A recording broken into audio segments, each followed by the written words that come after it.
नाज़रीन, आज बात करेंगे इंटरटेनमेंट के हवाले से और पाकिस्तान में जो इंटरटेनमेंट इंडस्ट्री है वो किस तरह तबाहली का शिकार है। लेकिन अब इस सारे इन्वायरमेंट में एक ठंडी हवा का झोंका मिलता है और कुछ नए नाम सामने आते हैं और पाकिस्तानी फिल्म इंडस्ट्री अपने रिवाइवल की तरफ जाती है। मेरा ये सफ़र एज ए डायरेक्टर पहली फिल्म जियो सर उठा के से स्टार्ट हुआ और मैं आम रवायती रूटीन की फिल्म नहीं बनाना चाहता, जिसका बड़ा भाई खुद फिल्म एक्टर शफकत चीमा साहब जो मेरी उंगली पकड़कर फिल्म इंडस्ट्री में लेकर आए। दहली गेट फिल्म आ रही है इंशाल्लाह इसी साल 2025 में। फिल्म बाप भी एक सोशल इशू ही था जिसकी अवेयरनेस के लिए इस प्रोजेक्ट को बनाया गया और वो सोशल इशू है बच्चियों का रेप। हमारी इंडस्ट्री के एक लेजेंड आर्टिस्ट हैं, वो एक बड़ी अच्छी बात किया करते हैं। वो कहते हैं कि एक अच्छी फिल्म के फ्लॉप होने का उतना दुख नहीं होता जितना एक बुरी फिल्म के हिट होने का होता है। देखें, सिंगल स्क्रीन सिनेमा हो, टिकट सस्ते हों, फिल्म पहले चलती थी मासेस की वजह से। जो मिडिल क्लास तबका था वो फिल्म देखता था। अगर तो वो इंडस्ट्री का हिस्सा है तो फिर वो उस गंडासे का भी हिस्सा है। अच्छा। जब उसको काम नहीं मिला तो वो गंडासे के खिलाफ हुआ है। ये उस वक्त क्यों खिलाफ नहीं था जब गंडासे वाली फिल्में बन रही थी? उस वक्त कहता मैंने नहीं करना।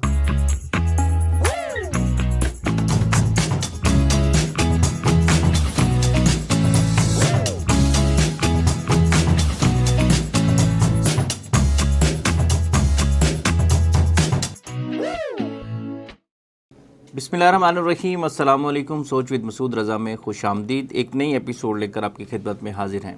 नाज़रीन, आज बात करेंगे इंटरटेनमेंट के हवाले से और पाकिस्तान में जो इंटरटेनमेंट इंडस्ट्री है वो किस तरह तबाहली का शिकार है। एक वो वक्त था कि लोग लाइनों में लग के टिकटें लेते थे, खिड़की तोड़ रश हुआ करता था। पाकिस्तानी मूवीज़ पूरी दुनिया में नाम कमाती थी। बड़े बड़े एक्टर्स, बड़े बड़े डायरेक्टर्स का नाम लेकर मिसालें दी जाती थी कि इनसे सीखा जाए कि किस तरह से इंटरटेनमेंट इंडस्ट्री को बहाल करना है, किस तरह से इंटरटेनमेंट के नाम पर बनने वाली मूवीज़ को आगे लेकर जाना है। लेकिन फिर हमने वो वक्त देखा कि एक फ़िल्म लगती है और सिनेमा हॉल में सिर्फ 2 लोग बैठे होते हैं और वो भी पास वाले। यहाँ पे फिल्म इंडस्ट्री तबाहली का शिकार हुई और फिर हमने देखा कि कई डेकेड से, दहाइयों से ये तबाहली का जो एक फ़ेज़ है वो ख़त्म होने का नाम नहीं ले रहा। लेकिन अब इस सारे इन्वायरमेंट में एक ठंडी हवा का झोंका मिलता है और कुछ नए नाम सामने आते हैं और पाकिस्तानी फिल्म इंडस्ट्री अपने रिवाइवल की तरफ जाती है। इस सारी काविश में एक बड़ा नाम नदीम चीमा साहब का है, जिनकी हाल ही में रिलीज़ होने वाली फ़िल्म बाप बॉक्स ऑफिस पे बहुत अच्छा परफॉर्म कर रही है और एक नई होप उन्होंने दी है कि किस तरह से फ़िल्म इंडस्ट्री को रिवाइव किया जा सकता है और माजी में जिस तरह से पाकिस्तान फिल्म इंडस्ट्री का नाम होता था उसको दोबारा से उजागर किया जा सकता है। तो आज हमारे साथ इस पॉडकास्ट में मौजूद हैं नदीम चीमा साहब। उनसे हम बात करेंगे कि पाकिस्तान फिल्म इंडस्ट्री में जो क्राइसिस चल रहा है और जो यहाँ पे इश्यूज़ हैं उनको किस तरह से एड्रेस किया जा सकता है और किस तरह से पाकिस्तान फिल्म इंडस्ट्री माजी की तरह अपना बूम हासिल कर सकती है। सर, वेलकम टू सोच with Masood Raza. Thank you so much Masood भाई। कैसे हैं जी साहब, आप खैरियत से? अल्हम्दुलिल्लाह। सर, बहुत बहुत मुबारकबाद। बहुत अच्छा परफॉर्म कर रही है जो आपकी मूवी है बाप। Thank you so much. और व्हाट अ कॉन्सेप्ट सर, और आई मस्ट अप्रिशिएट के इस तरह के मौज़ूआत के ऊपर मूवीज़ बनना और जिसका मकसद इंटरटेनमेंट भी है और साथ अवेयरनेस भी है।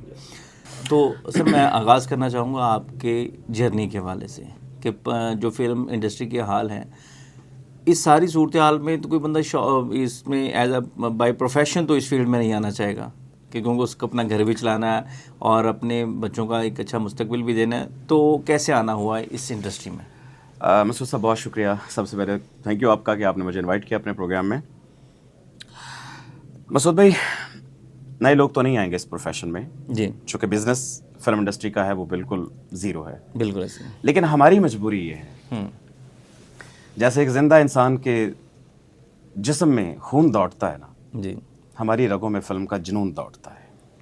That's great. बचपन से लेके एक सफ़र जो एक 10-12 साल के बच्चे का शुरू हुआ पाकिस्तान फिल्म इंडस्ट्री में जी, जिसने 3 दहाइयों का नशीबो फराज देखे पाकिस्तान फिल्म इंडस्ट्री के, जिसका बड़ा भाई खुद फिल्म एक्टर शफकत चीमा साहब जो मेरी उंगली पकड़कर फिल्म इंडस्ट्री में लेकर आए जी। अरूज देखा, जवाल देखा, फिर इंडस्ट्री का अरूज देखा जी, बेशुमार नशीबो फराज देखे। वो जो वक्त हमने देखा है जी, वो हमें चैन नहीं लेने देता। वो वक्ती, वो जो दौर, वो अरूज, वो जो इंडस्ट्री का ज़माना था खुशहाली का, वो हमें टिकने नहीं देता। वो हमें मजबूर करता है कि करो, एफर्ट्स करो, अगर हम लोग नहीं करेंगे तो कौन करेगा, इसलिए मैं रुक नहीं रहा हूँ। जी। मेरा ये सफ़र एज ए डायरेक्टर पहली फिल्म जियो सर उठा के से स्टार्ट हुआ। जी। जियो सर उठा के से पहले मैं बाहर चला गया, यूके चला गया, पहले पाकिस्तान फिल्म इंडस्ट्री में इससे वाबस्ता था, कुछ अरसा बाहर रहा। जब वापस आया इस काबिल हुआ कि यार मैं अपना प्रोजेक्ट प्रोड्यूस करके एज ए डायरेक्टर अपने आप को इंट्रोड्यूस करवाऊं, तो सबसे पहले इदारों को ट्रिब्यूट पेश करने के लिए पहली फिल्म बनाई जियो सर उठा के, a tribute to Pakistan police force. चूंकि महकमे में, अदारों में कुछ लोग तो गलत हो सकते हैं, पूरा अदारा गलत नहीं हो सकता, तो इसलिए पहली फिल्म जियो सर उठा के जब वो फिल्म लगी तो तमाम जो फिल्म इंडस्ट्री के जो क्रिटिसाइज करने वाले नाकदीन या डायरेक्टर्स, इंडस्ट्री से वाबस्ता अफराद, लोगों ने कहा यार he is a good director. तो उस दिन से जो मेरा हौसला बुलंद हुआ तो फिर मैं रुका नहीं। तो सर उसका क्या कॉन्सेप्ट था उसका, जियो सर उठा के, और क्या मोटिवेशन थी? क्योंकि आपकी जितनी मूवीज़ हैं वो दौड़ हो, वो ये वाली हो, ये बाप मूवी हो, उन सब में हम वो सारी एक थीम बेस्ड आती हैं जिसमें एक सोशल मैसेज कहीं ना कहीं छुपा होता है और उसी के ऊपर मूवी बनाई जाती है। और इस साथ में एक और ज़मीनी क्वेश्चन करना चाहूँगा, इस कमर्शियल दौर में जब यानी कि प्रोड्यूसर या डायरेक्टर जब भी कोई कॉन्सेप्ट आती है, स्टोरी सामने आती है, तो वो सबसे पहले उसका कमर्शियल एस्पेक्ट देखता है। और हमें पता है कि जो सोशल इश्यूज़ बेस्ड स्टोरीज़ होती हैं या मैसेज बेस्ड स्टोरीज़ होती हैं, उनको उस तरह से कमर्शियल बेनिफिट्स हासिल नहीं होते। तो नोइंग दैट द फैक्ट, लेकिन उसके बावजूद आपने ये स्टेप क्यों लिया, और इसके पीछे स्टोरी क्या थी? जी हाँ, जियो सर उठा के हवाले से बताऊं कि मैं अपने ऑफिस में बैठा था जब मैं यूके से वापस आया जी, तो मैं न्यूज़ देख रहा था और एक न्यूज़ चल रही थी कि पिछले 15 दिनों से छोटू गैंग के खिलाफ पंजाब पुलिस का ऑपरेशन, 15 दिनों में एक भी छोटू गैंग का जो अफराद है वो गिरफ्तार नहीं हुए। अलबत्ता पंजाब पुलिस के 9 अफराद को पुलिस ने किडनैप कर लिया, और वो गैंग। मैं अब ये न्यूज़ देख रहा हूं तो मैं बिल्कुल शॉक। मैंने कहा यार ये क्या, ये कौन सा है छोटू गैंग? मैंने बड़े भाईजान जो हैं शफकत चीमा साहब, उनसे डिस्कशन की। मैंने कहा भाईजान मैं प्रोजेक्ट बनाना चाहता हूँ और मैं आम रवायती रूटीन की फिल्म नहीं बनाना चाहता। ये छोटू गैंग के बारे में मैंने रिसर्च की है। ये एक ऐसा गैंग है जो कि कच्चे के इलाके में रहता है, किडनैपिंग और बहुत सारी जो इनकी क्रिमिनल एक्टिविटीज़ हैं, मुझे इस पर रिसर्च करनी है थोड़ी सी, मैंने इस पर प्रोजेक्ट बनाना है। मुझे कहने लगी ठीक है हो जाओ। भाईजान के रेफरेंस से मैं रहीम यार खान सादकाबाद साइड पे चला गया। वहाँ बड़े लोग जो थे वहाँ पे MP MNAs उनके पास गया, उन्होंने बड़ी रहनुमाई की और मुझे बताया उस पूरे एटमॉस्फेयर का। फिर मैंने फिल्म छोटू गैंग बनाई, और जब छोटू गैंग बनाई तो उसमें बहुत सारी पुलिस के लोगों की कुर्बानियाँ थी, छोटू गैंग के जो अंदरूनी कहानियाँ थी वो भी मैंने देखी। तो पहला जो जर्नी है फिल्म जियो सर उठा के की, वो एक न्यूज़ के जरिए स्टार्ट हुई और पहला कंटेंट ही true based of Chhotu gang. जी, तो उसका सर कैसा रहा रिस्पांस बॉक्स ऑफिस में? देखिए बॉक्स ऑफिस का जो है ना पिछले कई सालों से पाकिस्तान फिल्म इंडस्ट्री का वो नहीं है रुझान जो जिस तरीके से पहले होता था। लेकिन उस फिल्म ने मुझे रजिस्टर्ड रिकग्नाइज्ड डायरेक्टर बना दिया कि लोगों ने कहा यार नदीम चीमा इज डायरेक्टर, उसने बहुत अच्छी फिल्म बनाई है। बिजनेस मेरे लिए यही है कि मुझे एक पहचान मिली थी उससे। बिल्कुल। तो सर ये जो भी आपकी रीसेंट मूवी आई है बाप, उसके हवाले से बताएं कि इसके पीछे क्या स्टोरी थी और ये किस तरह से ख्याल आया कि मैं इसी कास्ट के साथ बनाऊं मूवी, और आपके किन अफराद के साथ ज़्यादा कंफर्टेबल हैं इस इंडस्ट्री में काम करने में? मसूद भाई, पहला तो आपने बड़ा अच्छा हुआ कि मेरी हर फिल्म के अंदर जो आपने इंट्रोडक्शन में कहा कि एक सोशल इशू होता है जिसकी अवेयरनेस के लिए मैं प्रोजेक्ट बनाता हूँ। फिल्म बाप भी एक सोशल इशू ही था जिसकी अवेयरनेस के लिए इस प्रोजेक्ट को बनाया गया, और वो सोशल इशू है बच्चियों का रेप, बच्चियों के साथ ज्यादती, और ज्यादती के बाद मर्डर। क्या बीतती है एक बच्ची के साथ जो अपने घर से निकलती है पढ़ने के लिए और उसको पता नहीं होता कि उसने किडनैप होना है, रेप होना है, और अगले दिन उसकी डेड बॉडी उसके बाप को मिलनी है। बिल्कुल यही कहानी थी फिल्म बाप की, एक बाप और बेटी की मोहब्बत की कहानी, और एक बच्ची का ज्यादती के बाद मर्डर हो जाना, और बाप की जुदाई अपनी औलाद, और उस औलाद के लिए जो उसने माँ भी बन के पाला, अपनी बेटी को बाप भी बन के पाला, और फिर उसके बाद तलाश थी उन कातिलों की। मैसेज दूसरा ये था कि एक तो रेप के अगेंस्ट ये फिल्म थी, दूसरा इनफरादी तौर पर हर इंसान को अपने माशरे में इर्द गिर्द निगाह दौड़ानी है कि कौन से ऐसे लोग हैं, ऐसे किरदार हैं जिनकी नज़रों में हया नहीं है, उन लोगों को नज़र में रखना है। और उस बाप ने फिर खुद तलाश किया। अदारे अपना काम करते हैं, फिल्म के अंदर पुलिस काम करती है, एग्जैक्टली। लेकिन वो बाप उस रास्तों से चलता है कि मैं बेटी को कैसे वैन पे बिठाता था अपने गांव से जब निकलती थी, कहाँ उतरती थी, कहाँ कहाँ जाती थी। उन रास्तों पे सफर करते हुए उसने हर इंसान को ऑब्जर्व किया और फिर फिल्म के क्लाइमेक्स पे उन लोगों तक पहुंचा जो कि असल कातिल है फिल्म के। बहुत वंडरफुल इसका आइडिया है। और जिस तरह आपने छोटू गैंग का भी बताया, उस तो जो आपके अपकमिंग प्रोजेक्ट्स हैं या जो रीसेंट प्रोजेक्ट्स हैं वो भी इसी तरह की स्टोरीज पे हैं या कुछ हमें उसमें डिफरेंट मिले? नहीं, कमर्शियल भी हैं, जैसे कि दहली गेट फिल्म आ रही है इंशाल्लाह इसी साल 2025 में जी। अंदरून लाहौर की लव स्टोरी फिल्म, अंदरून लाहौर का कल्चर, अंदरून लाहौर की कबूतरबाजी, अंदरून लाहौर के हकीकी रंग, जो हमारी जमीन से हमारी मिट्टी से जुड़े हुए किरदार। जी। मतलब जावेद शेख साहब उसमें कबूतरबाज है। अच्छा। फिल्म का हीरो कबूतरबाज है। वाह। मतलब एक लड़की है, हीरोइन है जो फिल्म की, वो अंदरून लाहौर में एक जैसे पान का एक बना होता है ना शॉप, जी। एक खोखा टाइप, वो चलाती है और अपने हाथ से पान की ग्लोरी कस्टमर के मुंह में डालती है। वो एक नया एक करेक्टर, जी। मतलब लव स्टोरी, वुमेन एम्पावरमेंट भी दिखा दिया आपने इसमें। दहली गेट फिल्म का टाइटल है जी। द किंगडम ऑफ लव, मोहब्बत की सल्तनत है दहली गेट। मोहब्बतों का शहर है वैसे भी लाहौर। बिल्कुल ऐसा। और ये इस शहर की तो क्या ही बात है कि जो आता है फिर यहीं का होकर रह जाता है। बेशक बेशक ऐसा ही। तो दूसरा जो आपका प्रोजेक्ट है छत्तीसगढ़। हाँ यस, छत्तीसगढ़। छत्तीसगढ़ भी एक, चूंकि मेरा हर जॉनरा डिफरेंट होता है, हर फिल्म का स्टाइल डिफरेंट होता है। छत्तीसगढ़ जो है वो समझिए कि सहरा की छाती पर आबाद एक गांव, देखने में कच्चा गांव, लेकिन वहां पे भी कोई लॉ एंड ऑर्डर नहीं, क्राइम की दुनिया। उसकी स्लोगन लाइन है the story of love on the land of crime, जुर्म की जमीन पर मोहब्बत की दास्तान। वाह। तो वो भी, उसमें भी क्रिमिनल एक्टिविटीज दिखाई गई हैं, लेकिन अंदर फिल्म के अंदर लव स्टोरी है कि क्राइम में मोहब्बत ने जन्म लिया है उस फिल्म के अंदर भी। अच्छा, तो अब आते हैं इंडस्ट्री के जवाल और अरूज की तरफ। तो जब आपसे पहली दफ़ा शनासाई हुई फिल्म इंडस्ट्री से, कौन सा दौर था वो? 1988, 10 साल 12 साल का एक बच्चा। चूड़ियाँ मूवी का अरूज। नहीं 98 थी, उससे भी 10 साल पीछे जाएं। 88 मैं एज एन चाइल्ड स्टार, मेरी जिंदगी का आगाज हुआ है फिल्म इंडस्ट्री में। मैं सुल्तान रही साहब के बचपन के किरदार किया करता था, इवन कि मैंने शान साहब तक का बचपन किया हुआ है, एज चाइल्ड स्टार एक्टर किया।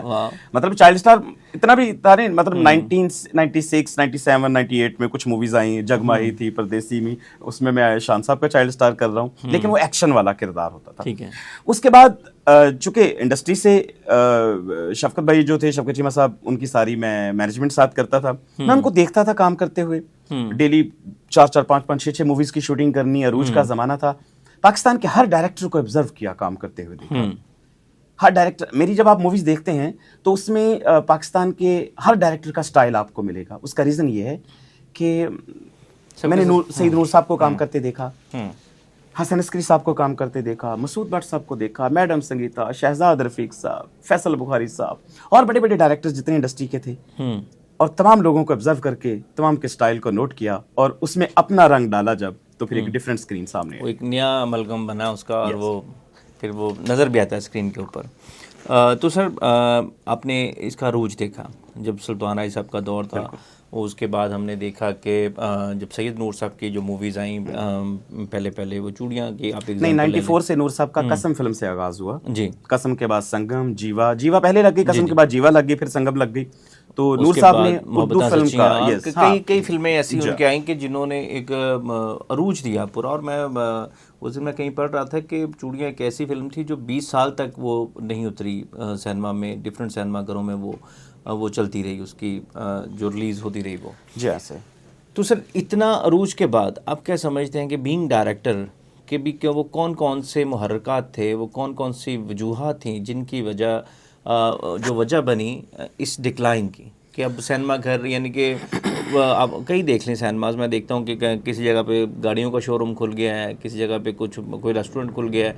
आप वो जो हमारा अंदरून शहर के, यानी कि कह लें कि जो हमारा लक्ष्मी चौक के कितने, यानी कि जो सिनेमा घर थे वो वीरान हो गए हैं, वहाँ पर मार्केट बन गई, प्लाजे बन गए हैं वहाँ पर। तो इसकी क्या वजूहत आपको नज़र आती हैं इसकी? यकसानियत, एक ही डगर की, एक ही रूटीन की सारी मूवीज़, यानी कि कैन वी से दैट के गंडासा ले डूबा में आप गुज्जर बरादरी, जात बरादरी, कल्चर, गंडासा, ये इस टाइप की जो मूवीज बनी हैं, उन्होंने वक्ती तौर पर इंडस्ट्री को सहारा दिया था। मतलब शान साहब ने जब हुमायूं गुज्जर फिल्म हिट हो गई, फिर उसके बाद इंडस्ट्री में 2-3 साल तो बहुत अरूज रहा, बहुत सारी मूवीज बनी चली, लेकिन उस अरूज ने नुकसान पहुंचाया हमारे पाकिस्तान। लॉन्ग टर्म उसने इफेक्ट किया, क्योंकि उसकी वो जो ऑडियंस थी, टारगेटेड ऑडियंस वो बहुत स्मॉल थी, जो वो कल्चर देखना चाहती थी। लेकिन पूरे मुल्क को जब आपने वो चीज़ ही बनाई, सारी इंडस्ट्री ने उस पर काम किया। हमारी इंडस्ट्री के एक लेजेंड आर्टिस्ट हैं, वो एक बड़ी अच्छी बात किया करते हैं। वो कहते हैं कि एक अच्छी फिल्म के फ्लॉप होने का उतना दुख नहीं होता जितना एक बुरी फिल्म के हिट होने का होता है। हाँ। जब वो एक फिल्म बुरी हिट होती है तो उसके बाद प्रेसिडेंट सेट कर देती है, उसके बाद लाइन लग जाती है उसी तरह की फिल्मों की। वही खराबी का जो है सबब बना। और वो जितने हमारे सर्किट में सिनेमाज थे, तकरीबन आप 90s के ज़माने में चले जाएं, पूरे पाकिस्तान में कोई 1000 से ज़्यादा सिनेमाज थे। आप 50 स्क्रीन्स भी नहीं है, 50 सिनेमाज भी नहीं है पूरे पाकिस्तान ऐसे ही। और जहाँ पे जो स्क्रीन्स हैं वो फिर वो कमर्शियल उनकी, क्योंकि वो सेट उसके माइंडसेट इन्वॉल्व है, तो वो कहता है जी वो चीज़ चलाएंगे हम जिससे वो पैसा आएगा। तो वो इंडियंस फिर वो उन्होंने इस गैप को फिल कर दिया। जो पाकिस्तान की फिल्म तो इंडिया में नहीं लग सकती, लेकिन इंडियन फिल्में लग जाती हैं। इसके हवाले से आपका क्या कहना है? देखें, जितने मल्टीप्लेक्स सिनेमाज बने हैं वो सारे इंडियन फिल्म्स की वजह से बने हैं, पाकिस्तानी फिल्म की वजह से वो वजूद में नहीं आए। जब से इंडियन सिनेमा इंडस्ट्री बंद हुई है, मतलब इंडियन पंजाबी मूवीज तो आ रही हैं, लेकिन हिंदी मूवीज नहीं आ रही जी। उसकी वजह से जो सिनेमा 2014, 15, 16, 17 में बहुत तेजी से ग्रो कर रहा था, कोविड के बाद बिल्कुल खत्म हो गया, क्योंकि 2019 में सिनेमा, हिंदी सिनेमा जो मूवीज थी उसका पाकिस्तान में बाइकआउट हो गया। तो अभी सिनेमा इंडस्ट्री बिल्कुल बदहाली का शिकार है। और यकीनन जिन लोगों ने करोड़ों रुपया लगा के अपने सिनेमाज बनाए हैं, वो कोशिश करते हैं कि वो उस फिल्म को शो दें, उस फिल्म को पब्लिक तक पहुंचाएं, जिनका पब्लिक को भी अच्छा लगे और उनको भी सिनेमा को बिजनेस मिले। तो ये इस वक्त हो रहा है पाकिस्तानी फिल्म के साथ, कि इंडियन मूवी को तो शो मिल रहे हैं, हॉलीवुड को भी मिल रहे हैं, लेकिन पाकिस्तानी मूवीज को नहीं मिल रहे, उस तरह से पजीराई नहीं मिल रही, नहीं उस तरह की मिल रही। तो इसमें इसके पीछे के जो माइंडसेट है कि जो कमर्शियल एस्पेक्ट सिर्फ देखते हैं, कि क्या अगर गवर्नमेंट उनके साथ कोई हाथ बढ़ाए, कोई ताउन का, तो पाकिस्तानी इंडस्ट्री जो है उसको फ़रोग मिले, पाकिस्तानी मूवीज़ जो हैं वो सिनेमाघरों में दिखाई जाएं, तो आप समझते हैं कि इससे कोई बेहतरी आ सकती है? मसूद भाई, अगर गवर्नमेंट, ये लावारस इंडस्ट्री है हमारी, इसका कोई वारस नहीं है। कई सालों से जब से पाकिस्तान बना हुआ है, हमारी इंडस्ट्री के जितने बड़े हैं सब स्ट्रगल कर करके थक गए हैं। इस इंडस्ट्री को सन्नत का दर्जा नहीं मिला। गवर्नमेंट की पुश्तपनाही जब होगी तो ऑटोमेटिकली ये फिल्म इंडस्ट्री दोबारा से रिवाइवल की तरफ चल पड़ेगी।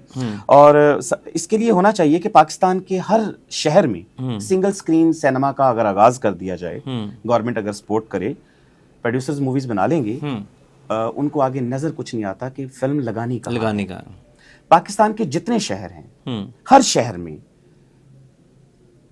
शहर में पाकिस्तान टेलीविजन, रेडियो स्टेशन वो हैं, वहां पे बहुत सारी जगह होती है।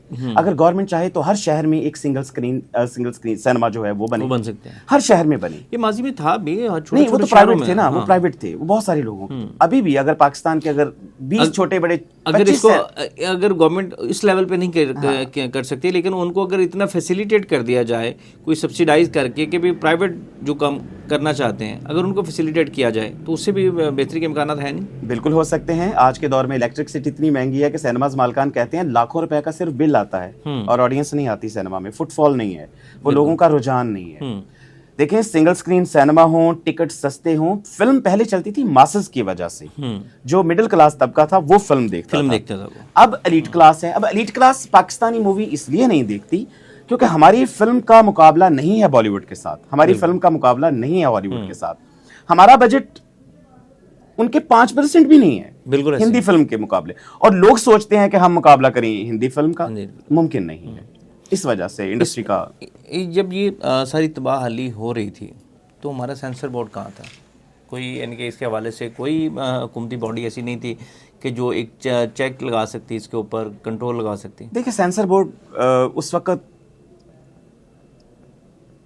सेंसर बोर्ड का भी कुछ इतना खास कहा नहीं जा सकता, क्योंकि सेंसर बोर्ड ने, सेंसर में कुछ अदारों के खिलाफ अगर कोई बात हो रही हो तो उसको उन्होंने कट किया। जैसे मालिक फिल्म बनी, बड़ी अच्छी फिल्म थी, वो निकाल दिया, सारा कुछ निकाल दिया। बहुत सारी मूवीज होती हैं, सेंसर बोर्ड उनको सेंसर कर देता है। कोई अदारे के खिलाफ कोई बात हो, सेंसर को ये पॉलिसीज बनानी चाहिए थी कि आप ऐसी फिल्में मत बनाएं जो पाकिस्तान फिल्म इंडस्ट्री की नाकामी का सबब बने।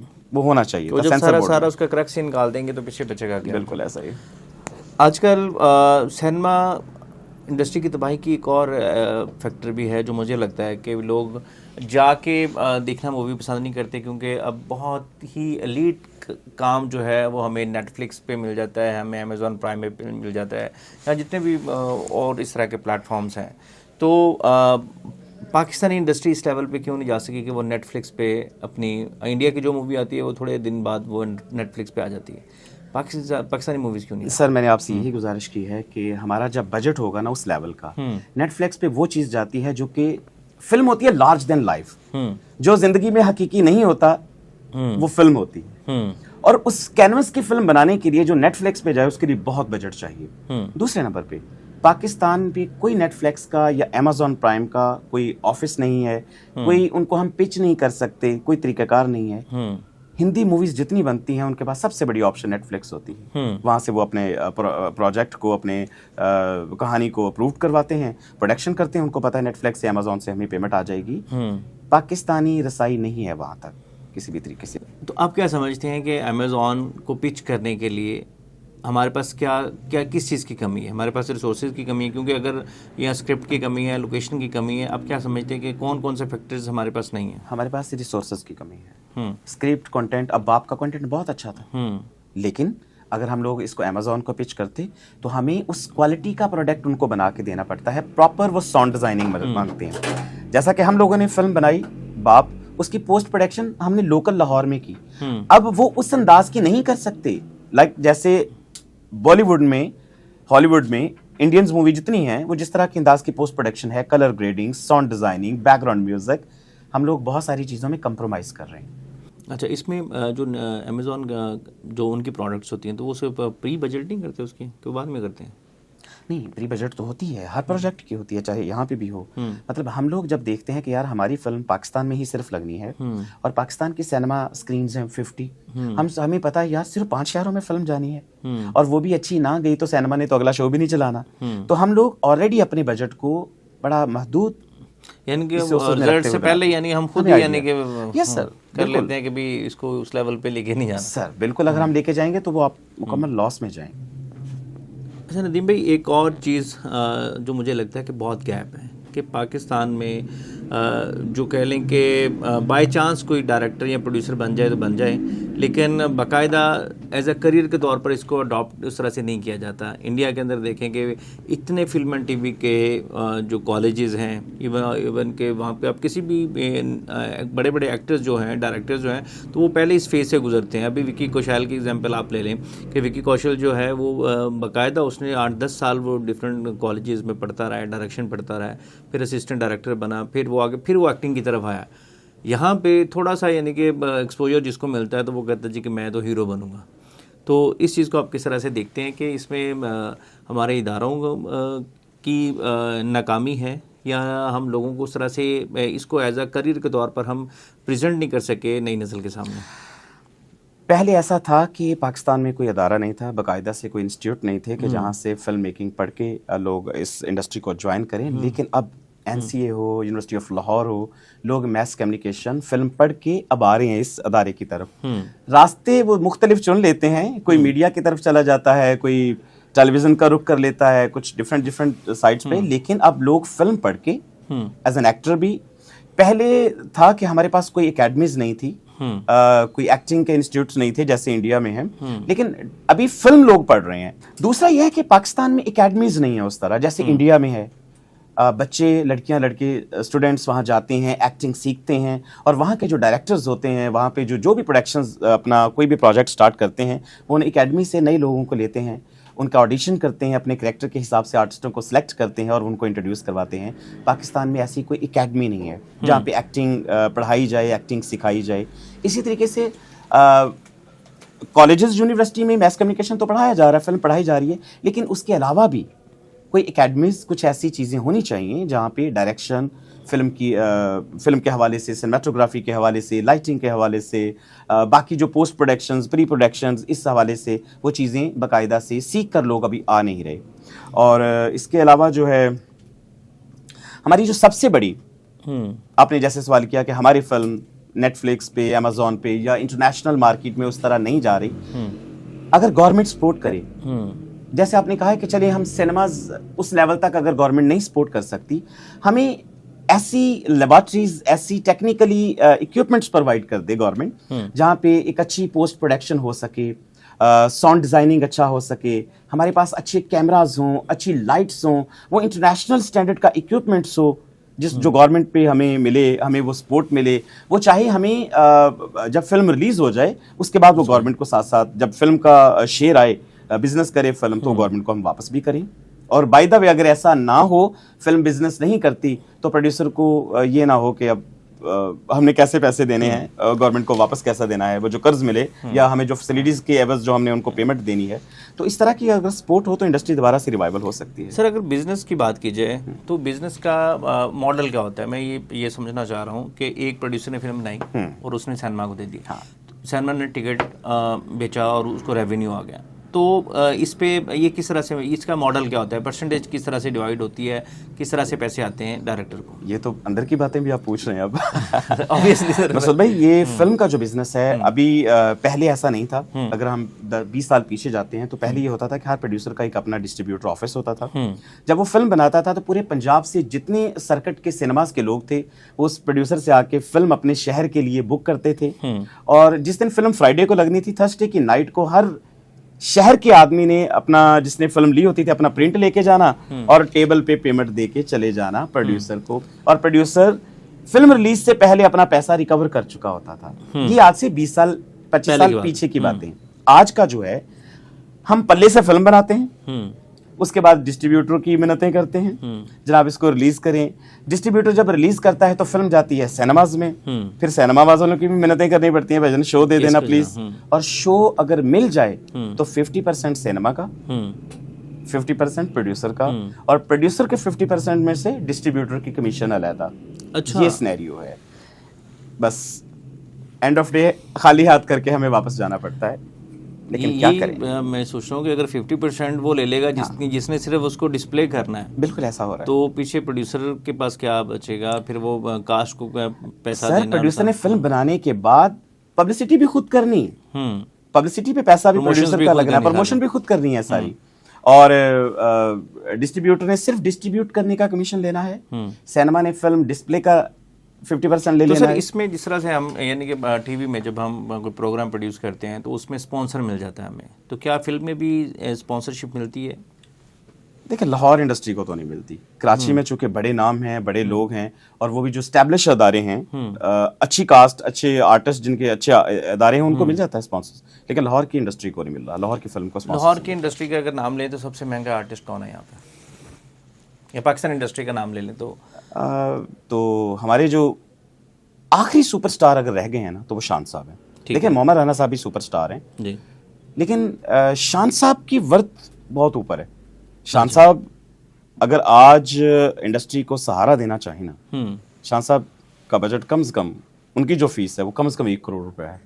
अच्छा, अगर शान साहब कहीं कोई 10 प्रोड्यूसर्स को आज कि लो भाई फिल्म स्टार्ट करो, मैं आपके साथ हूँ, बजट में थोड़ी नरमी पैदा करें, तो सुबह ही 10 फिल्में स्टार्ट हो सकती हैं, और वो रियल सुपरस्टार है, और शान साहब को देखने लोग आज भी सिनेमाघर में आएंगे। सर, हम पिछले 20 सालों में शान साहब के अलावा कोई और बड़ा स्टार क्यों नहीं पैदा कर सके? देखिए सर, कोशिश तो हर बंदा करता है, देखने कोई नहीं आता, आगे ऑडियंस नहीं आती। जिस बंदे ने 1000, 1200, 1500 रुपए का टिकट लेना है, वो किसी स्टार वैल्यू को देखकर, फेस को देखकर आता है सर। अगर इंडिया का कंपैरिजन हम करें तो वहाँ पे तो जो उनके एक्स्ट्राज होते हैं वो भी यानी करोड़ों में, जी बिल्कुल ऐसा ही, बिल्कुल ऐसा ही। अच्छा, इंडिया में भी आप देख लें, नए लोग बहुत ज्यादा आते हैं, बहुत प्रोजेक्ट होते हैं नए लोगों के साथ, लेकिन स्टार उनके पास भी ऊपर 4, 5, 6 लोग ही हैं जिनकी वैल्यू है, जिनके नाम पे फिल्म बिकती है, वो नेटफ्लिक्स पे, अमेजोन पे, और वर्ल्ड वाइड पूरी दुनिया में जो फिल्म जाती है उनके नाम पे जाती है। गुज़श्ता दिनों में एक पॉडकास्ट देख रहा था, तो उसमें एक साहब ने क्लेम किया कि जो तबाही फेरी है वो गुंडासा और शान ने फेरी है। आप एग्री करते हैं इस नोशन से? वो कौन से साहब थे, नाम भी बता दीजिए ताकि नाम मैं नहीं बता सकता। नहीं, अगर नाम बता देंगे तो बेहतर होगा। उसका रीजन ये है कि जो अगर तो वो इंडस्ट्री का हिस्सा है तो फिर वो उस गंडासे का भी हिस्सा है। अच्छा, जब उसको काम नहीं मिला तो वो गंडासे के खिलाफ हुआ है। ये उस वक्त क्यों खिलाफ नहीं था जब गंडासे वाली फिल्में बन रही थी? उस वक्त कहता मैंने नहीं करना। बिल्कुल। मैं इसलिए आपसे नाम पूछ रहा हूँ कि कोई मसला नहीं है ऐसा, मैं उनके नाम के साथ मुखातब करके उनको बता देता। ठीक है। लेकिन बात यह है कि जो लोग इंडस्ट्री के गंडासे और ये वो सारी, ये उस वक्त खराबी का उस बुराई का हिस्सा थे ये लोग। सही। अब एक और कॉन्सेप्ट पंजाब की अगर हम बात करें तो पंजाब में एक लहंदा पंजाब और चढ़दा पंजाब, इनका एक मर्जर हो रहा है और बहुत सारी फिल्में यानी कि जो कॉमेडियन पाकिस्तानी कॉमेडियंस हैं वो उनके साथ मिलकर कर रहे हैं और बड़ा अच्छा बिजनेस कर रही हैं। तो आप क्या समझते हैं कि अगर हम उर्दू फिल्म को लेके बॉलीवुड के साथ कोई कोलैबोरेशन करना चाहें तो ये मुमकिन है? नहीं, हमारे गवर्नमेंट लेवल पे बैन किया हुआ है ना, हमारे आर्टिस्ट उधर काम नहीं कर सकते, उधर के इधर काम नहीं कर सकते। कोलैबोरेशन से तो बहुत कुछ अच्छा हो सकता है। पंजाब भी तो इंडिया का हिस्सा है ना, तो फिर पंजाब का अगर हो सकता है तो वो भी तो इंडिया का एक हिस्सा है ना। तो अगर इस तरह की एक इन्वायरमेंट बनाया जाए कि कोलैबोरेशन की जाए तो इससे पाकिस्तानी फिल्म इंडस्ट्री को फ़ायदा होगा। बिल्कुल होगा, अगर गवर्नमेंट लेवल पे इसको परमिशन मिल जाए तो बहुत फ़ायदा होगा। चूँकि दोनों मुल्क, हमारा सिनेमा, हमारी मार्केट बड़ी हो जाएगी, सिर्फ पाकिस्तान नहीं रहेगा। अगर दोनों कंट्रीज़ का कोलैबोरेशन होता है तो हमारी फिल्म इंडिया में रिलीज़ होगी, उनकी फिल्म जैसे पाकिस्तान में अब आ रही है, तो जब हमारी रिलीज होगी तो वो तो हमें बहुत ज्यादा सिनेमाज मिलेगी, क्योंकि हमारी जो मादरी, जो माँ बोली जबान जिसको बोलते हैं, पंजाबी जबान है, तो पंजाबी की मूवी बनी इंडियन आर्टिस्टों के साथ, जैसे इंडियन पंजाब का हमारे आर्टिस्ट काम कर रहे हैं, हमारे उनके आर्टिस्ट इधर काम करें और फिल्म दोनों कंट्रीज में रिलीज हो तो इंडस्ट्री का रिवाइवल हो जाएगा। रिवाइवल हो जाएगा। लेकिन इसमें कुछ लोग हैं जो नहीं चाहते कि पाकिस्तान और इंडिया इकट्ठा काम कर, कुछ लोग चाहते हैं और उनकी अपनी अनाओं की वजह से पूरी कई इंडस्ट्री सफ़र कर रही हैं। वो आप ट्रेड की ले लें, वो इकॉनमी बहुत बेहतर हो सकती है अगर हम इस मॉड पे काम करें। तो शफकत चीमा साहब के साथ एक लंबा अरसा गुजरा, हमने जब भी उनको देखा तो वो एक खूनखार मूड में देखा, गंडासा चलाते हुए देखा, बदमाशी, वही कल्चर और वही हकीकी लाइफ में वो कैसे हैं? देखिए सर, हकीकी लाइफ भी अब दुनिया के सामने उनकी खुली हुई है। शफकत भाई हाफिज़ कुरान थे माशाल्लाह बचपन से ही। फिल्म में जो कि आर्टिस्ट तो एक पानी की तरह मोल्ड होता है, उसको जिस सांचे में डालेंगे वो तो डलेगा। जो किरदार मिलते रहे, जो मूवीज बनती रही, क्योंकि उनके अंदर तो एक काम करने का एक पैशन था, उन्होंने करना था जी। मेकर्स होते हैं काम लेने वाले, वही शान साहब। अगर हम एक तरफ देखते हैं गंडासा की बात करते हैं तो दूसरी तरफ खुदा के लिए वही शान साहब क्या कर रहे होते हैं। एक तरफ गुज्जर पंजाबी क्लाशनकोफ की फिल्म बनती है, वही शान साहब दूसरी तरफ आप वॉर में देखिए क्या करते हैं। ये तो डिपेंड करता है मेकर्स पे।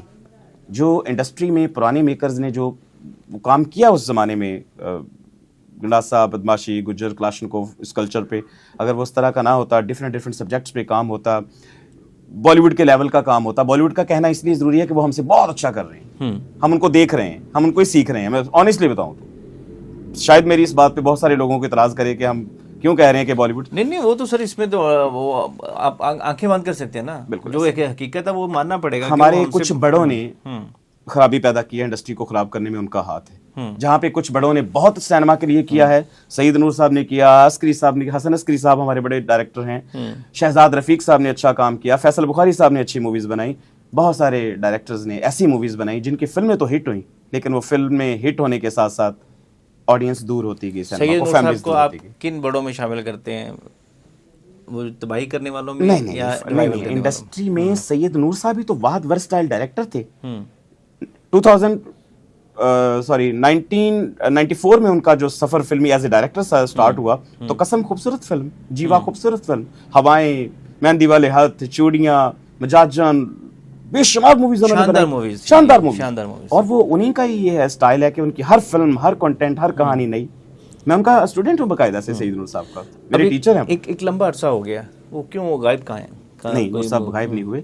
इंडस्ट्री के जो हालात हैं, वो आज किसी भी प्रोड्यूसर को कहें तो फिल्म शुरू हो सकती है, लेकिन फिल्म का ना बिजनेस करना किसी प्रोड्यूसर का नुकसान होता है।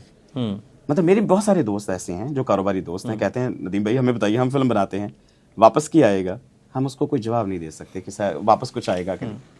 मैं खुद पढ़ाता हूँ 2-3 यूनिवर्सिटी में चीमा साहब, और बड़े बच्चों में पैशन होता है एक्टिंग में आने का, डायरेक्शन में आने का, लेकिन वो फिर जब हालात देखते हैं या उनको जो एक तासुर दिया जाता है, कुछ एक वो पूरा तबका है जो कहता है जी कि ये बड़ी गंद है इस इंडस्ट्री के अंदर और बड़े आपको मराहिल से गुजरना पड़ता है आने के लिए।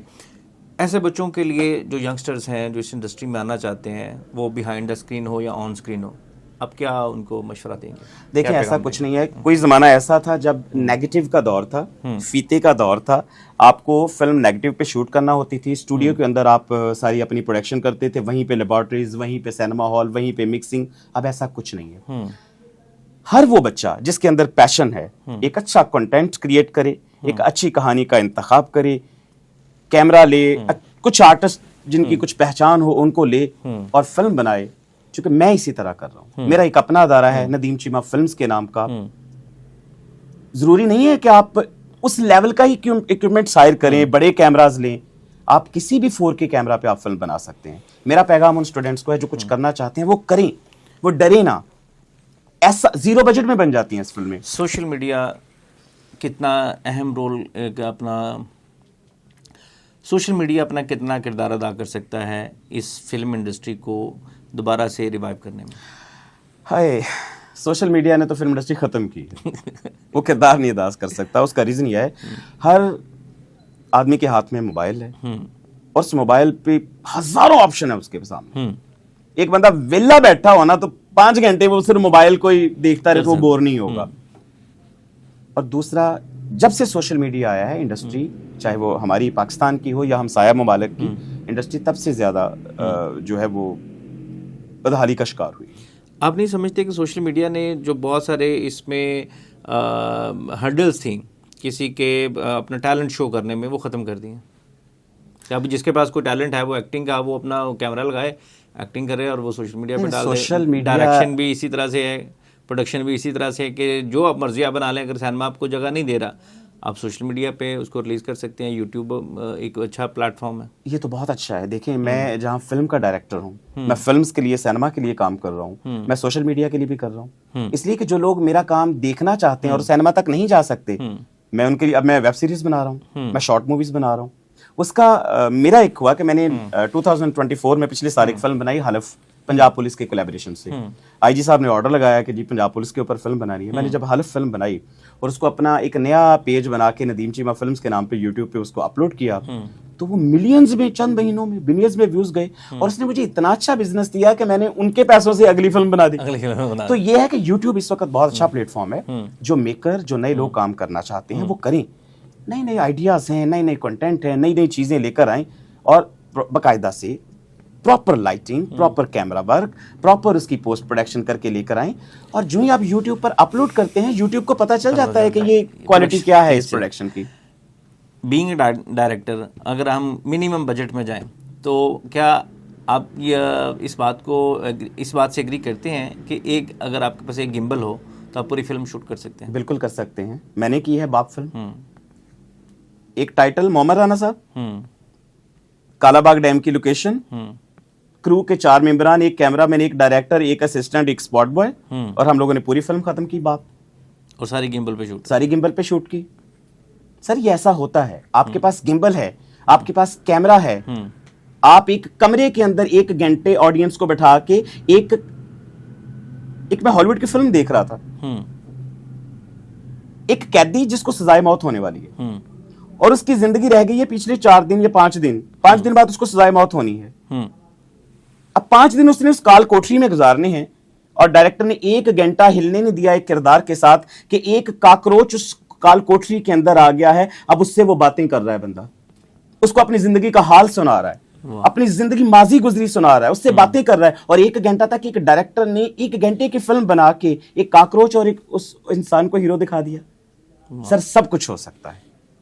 आपने टैलेंट तलाश करना है, आपने कंटेंट तलाश करना है, सारी चीजें मुमकिन है। यानी कि टैलेंट आपके पास हो तो आपको प्लेटफॉर्म की मोहताजी नहीं। यूट्यूब बहुत बेहतरीन प्लेटफॉर्म है। बहुत शुक्रिया Cheema sahab, thank you so much for being here, such a lovely discussion we had today, और wish you all the best for your new projects. Thanks so much. Thank you so much. नाज़रीन, उम्मीद है कि आपको आज की पॉडकास्ट पसंद आई होगी और आपने जो हमने काविश किया कि एंटरटेनमेंट इंडस्ट्री के हवाले से, उसके रिवाइवल के हवाले से कुछ तजावीज़ दी जा सकें, तो वो भी चीमा साहब ने दी हैं, और ज़वाल की वजूहात को भी जानने की हमने कोशिश की। फिर हाजिर होंगे एक नए एपिसोड के साथ, तब तक के लिए अल्लाह ने के मान।